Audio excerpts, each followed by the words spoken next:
Welcome you all बच्चों again in the biology class. मेरे बच्चे कहते हैं कि मैम आप क्लास शुरू करते हैं वेलकम यू ऑल, ये एक आपका डायलॉग बन गया है, इसलिए आज वेलकम नहीं कर रही हूँ तुम लोगों का भाई, लेकिन फिर भी चलो आज शुरू करते हैं हम नया chapter, that one is the respiratory system.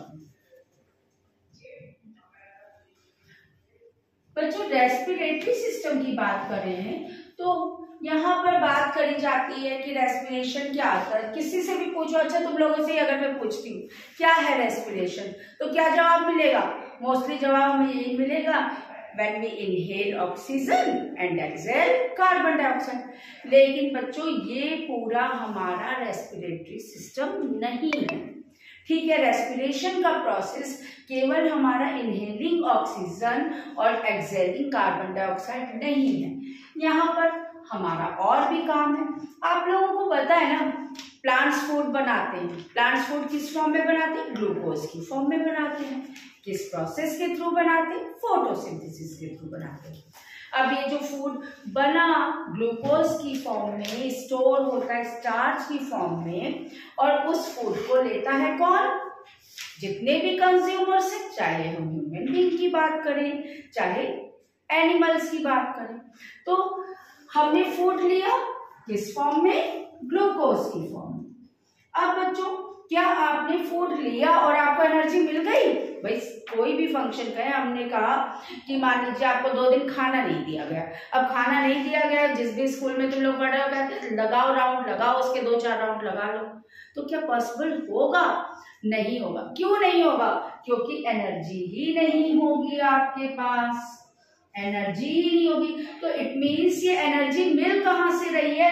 ये एनर्जी हमें मिल रही है जब फूड का ब्रेक डाउन होगा, यानी कि that one is the respiration होगा, तब हमें एनर्जी मिलेगी।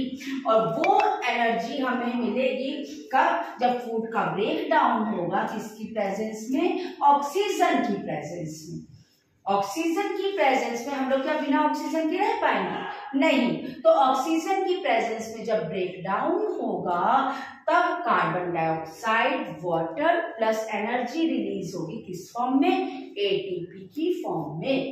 एटीपी का फुल फॉर्म बच्चों क्या होता है? That one is the adenosine triphosphate.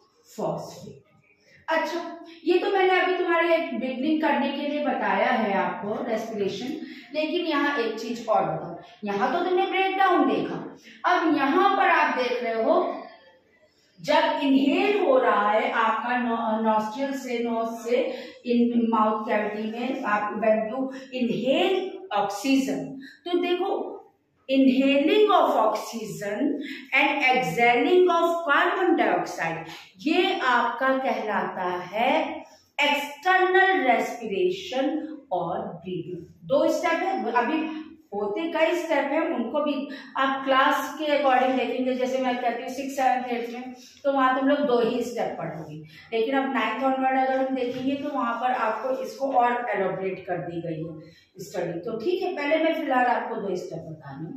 First step that one is the, मैंने कहा ब्रीदिंग, जिसको हम कह रहे हैं एक्सटर्नल रेस्पिरेशन।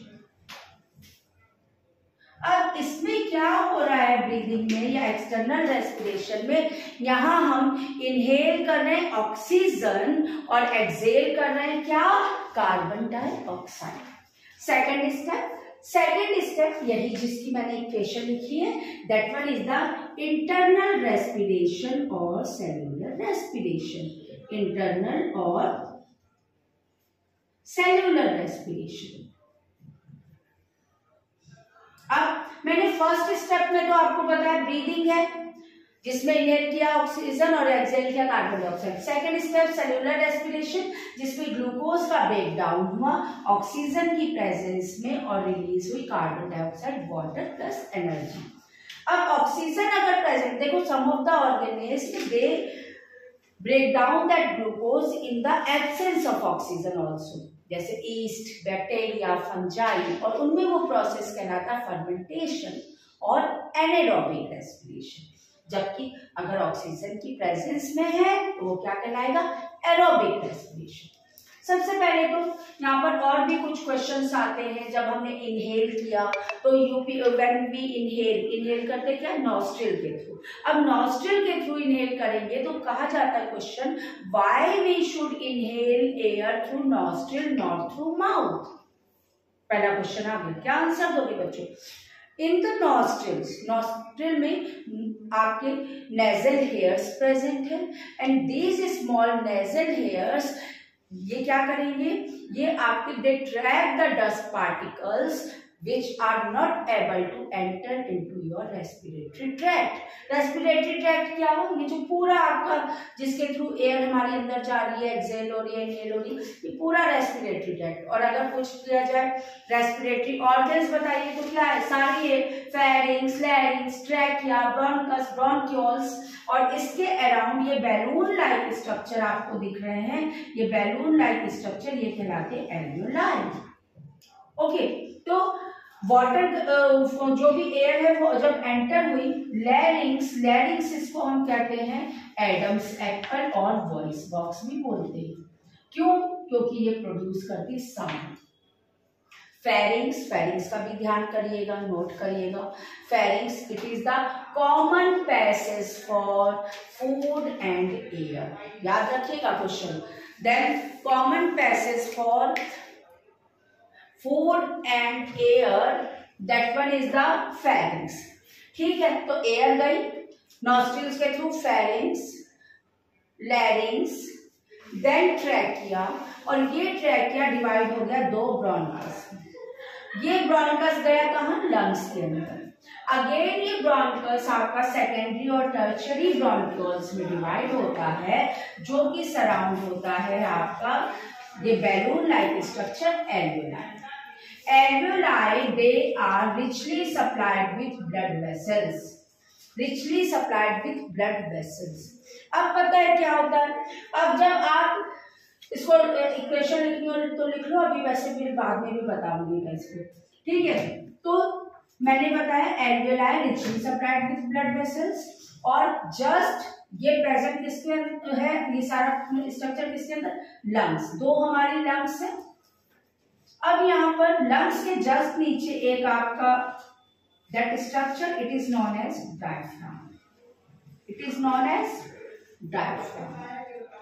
ओके, इसमें कैसे इनहेलेशन और एक्सहेलेशन के टाइम पे क्या चेंजेस होते हैं वो मैं बताऊंगी आपको नेक्स्ट टर्म में। अभी तो इतना ही केवल बता रही हूँ कि ये जो एल्वियोलाई हैं they are richly supplied with blood vessels, और उस ब्लड वेसल्स में हमारा प्रेजेंट होता है हीमोग्लोबिन। जब हम ऑक्सीजन इनहेल करते हैं तो इसमें जो हीमोग्लोबिन प्रेजेंट है वो क्या कर रहा है बेटा, ऑक्सीजन के साथ कंबाइन करके बना लेता है ये ऑक्सी हीमोग्लोबिन। ऑक्सी हीमोग्लोबिन जिससे ऑक्सीजन तो सप्लाई हो जाता है बेटा डिफरेंट बॉडी टिश्यूज में ऑन द रिक्वायरमेंट, जैसे बॉडी टिश्यूज को रिक्वायरमेंट है ऑक्सीजन का सप्लाई हो जाता है। बाकी रहा क्या, केवल हीमोग्लोबिन। तो ऑक्सीजन तो सप्लाई कर दी, लेकिन इसे कुछ वेस्ट मटेरियल तो मिला। वो वेस्ट मटेरियल क्या है, that one is the carbon dioxide. और अब ये कार्बन डाइऑक्साइड के साथ हीमोग्लोबिन जो कंपाउंड बनाएगा, that compound is known as carbamino haemoglobin. ध्यान रखिएगा, कार्बेमिनो हीमोग्लोबिन। ध्यान रखना, दो चीजें हैं, बच्चा कई बार ना कार्बोक्सी हीमोग्लोबिन लिख देता है। तो कार्बोक्सी हीमोग्लोबिन वो कार्बन डाइऑक्साइड के साथ, सॉरी कार्बन मोनोऑक्साइड के साथ बनाता है, और कार्बन डाइऑक्साइड के साथ कार्बेमिनो हीमोग्लोबिन। फिर ये कार्बेमिनो हीमोग्लोबिन से कार्बन डाइऑक्साइड वापस एक्सेल हो जाएगा।